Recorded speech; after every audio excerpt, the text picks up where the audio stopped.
The moment my father raised his glass, I knew my life was about to split in two. Crystal chimed against silver, sharp and commanding, and the entire living room fell silent. Chandeliers glowed. Champagne sparkled. 50 well-dressed people turned their attention to him, as if he were a king delivering a decree. "To my son," he said proudly, his voice thick with whiskey and certainty. "To Daniel, the sole heir of the entire Silverpine Ridge estate." Applause erupted. I didn't clap. I stood half-hidden near the bookcase, my back straight, my fingers pressed tightly around a thin manila envelope held against my chest. It felt heavier than paper should, like it was breathing, like it was waiting. My brother soaked in the praise, smiling that easy, lazy smile he'd worn his whole life, the smile of a man who had never earned anything and never been asked to. He lifted his glass, soaking in the cheers, already spending money that wasn't truly his. I didn't cry. I didn't flinch. I smiled. It was a small smile. Sharp. Cold. I met the eyes of Martin Hale, the family attorney, and said 4 words that sliced through the room like ice. "You really don't know, do you?" The applause died instantly. My father, Edwin Hale, turned toward me, his face flushing an ugly shade of red. "Know what?" he snapped. I didn't answer. I let the silence stretch. I wanted them to feel it, to sit in it. Because before I burned their perfect world down, I needed to remember exactly how they built it. My name is Nora Hale. I'm 29 years old. And for the last 10 years, I haven't been a daughter in this family. I've been infrastructure. For a decade, I ran the Silverpine Ridge property in the mountains outside Aspen. Not helped. Not assisted. I ran it. I fought zoning boards over dock permits. I negotiated contractors who tried to inflate invoices the moment they saw our last name.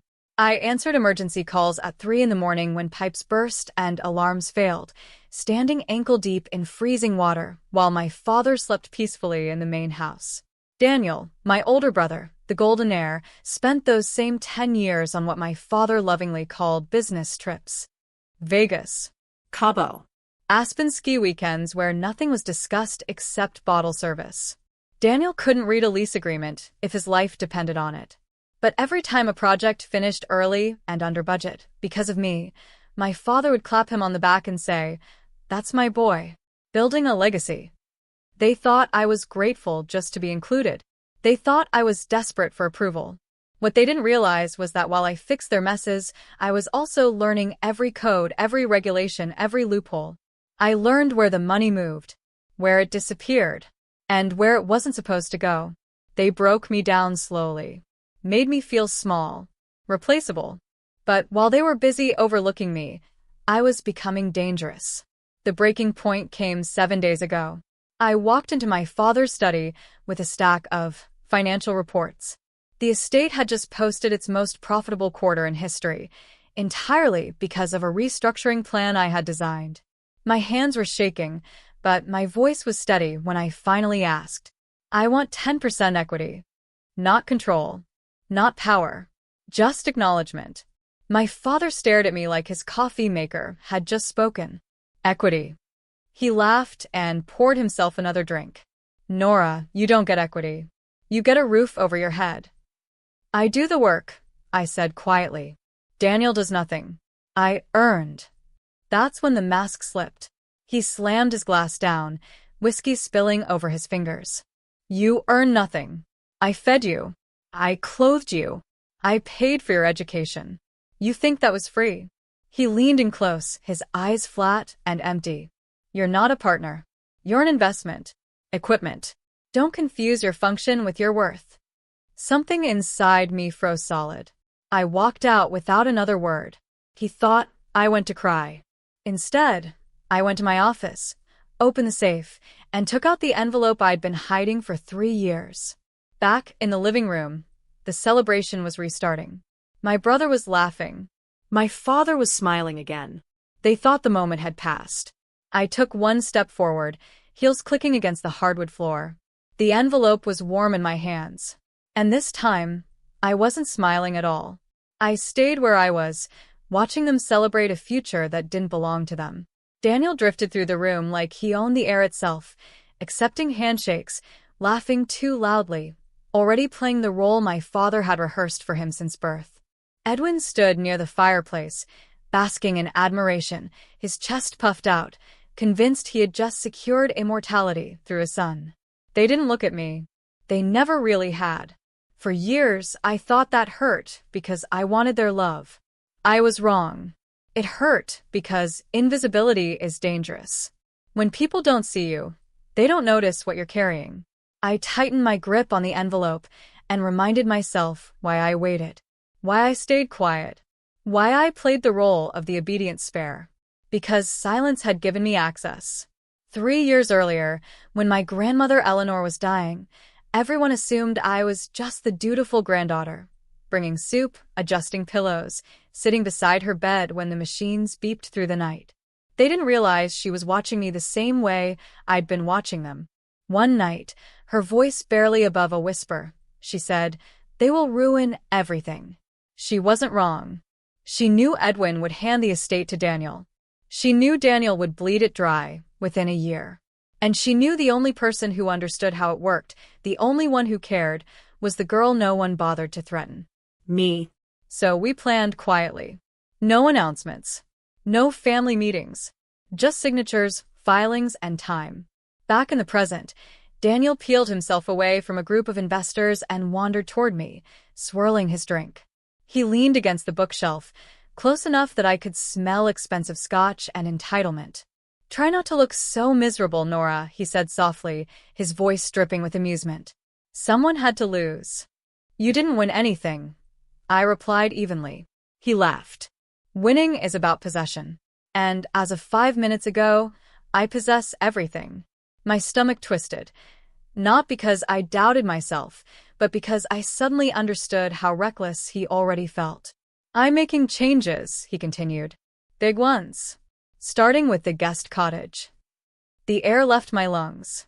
"The guest cottage isn't empty." "Oh, it is now," he said casually.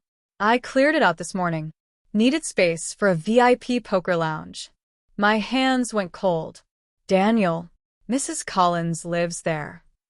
Mrs. Collins had been my grandmother's closest friend. 82 years old. Frail. Afraid of change. Eleanor had promised her a home for life. I'd been the one checking her heat, bringing groceries, making sure she wasn't lonely. Daniel shrugged. Sent her to a motel by the highway. She cried. Awkward.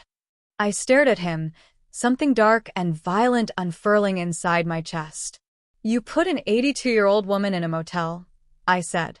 "I cut dead weight," he replied, stepping closer. "Which brings me to you. Dad and I talked. We don't need a property manager anymore." There it was. "You can stay in that little apartment over the garage for a month," he continued.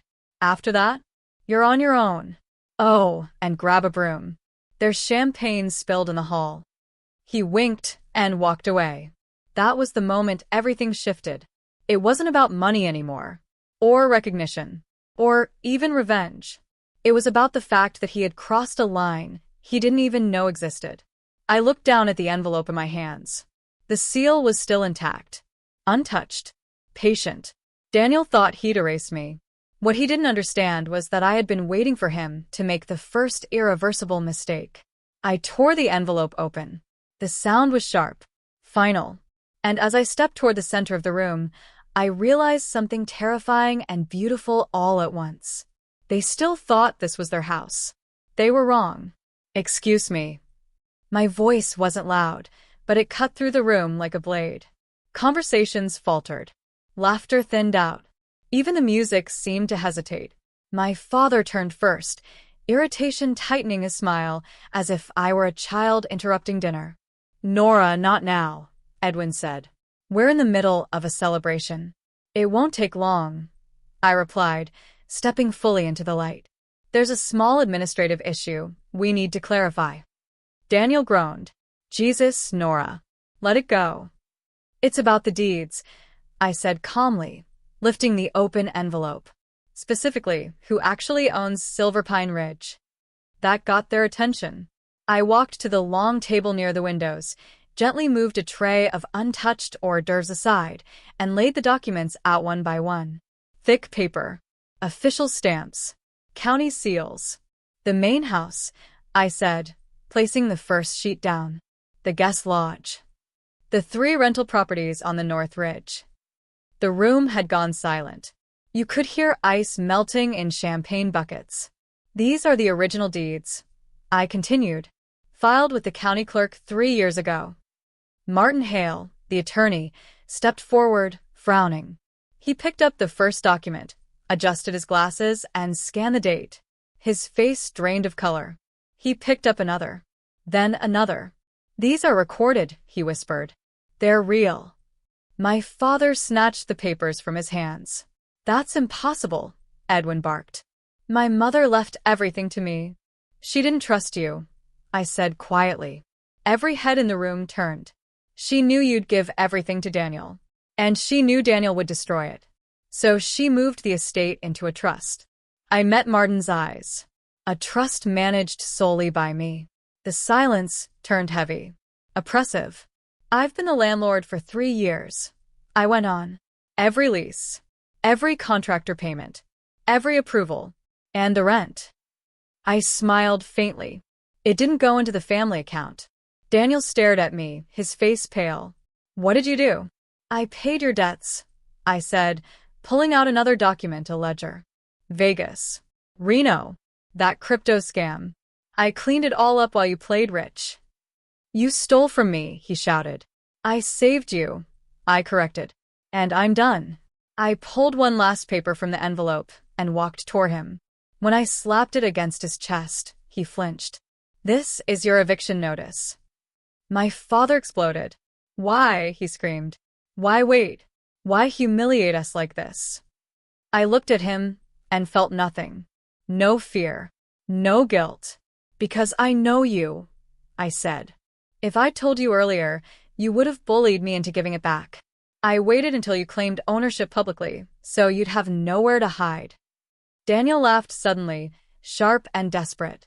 He reached into his jacket and pulled out a folded document. You forgot one thing, he said, holding it up. Grandma signed a power of attorney 2 days before she died. Martin hesitated, reading it. If valid, he said slowly, this overrides the trust. Daniel smiled at me. Pack your bags. I didn't look at him. I looked at the date. October 14th, I said softly. Are you sure? I handed Martin a hospital file. His face went white. She was intubated, he whispered. Sedated. In a medically induced coma. The room seemed to tilt. You didn't just lose the house, I said evenly, meeting Daniel's eyes. You just confessed to felony fraud. And somewhere outside, I heard engines pulling into the driveway. They weren't guests. Daniel's smile collapsed. The document slipped from his fingers and fluttered to the floor like a dead thing. My father stared at him, blinking, as if his brain couldn't process the shape of betrayal when it finally came from the son he'd worshipped. What did you do? Edwin whispered. Daniel's mouth opened. Closed. Then the truth spilled out in jagged pieces. I had no choice, he gasped. I owe them $500,000. They said they'd take the house if I didn't secure it. The room erupted, voices overlapping, chairs scraping, panic blooming like smoke. Martin stepped back, shaking his head. I can't be part of this, he said. This is criminal. Outside, black SUVs rolled into the circular driveway. Daniel lunged toward me. You have to sign, he begged. He's your brother. I pulled my arm free. I stopped paying for your sins a long time ago. I walked to the door and opened it wide. You invited them, I said softly. This is your deal. I left before the shouting turned into screams. By morning, the estate was seized. Daniel was arrested. Edwin lost everything he'd built his identity around. Now I live in a small apartment with a lease in my own name. No chandeliers. No champagne. Just quiet. The wine tastes like freedom. I learned something important when I stopped trying to save them. You don't burn yourself alive to keep others warm.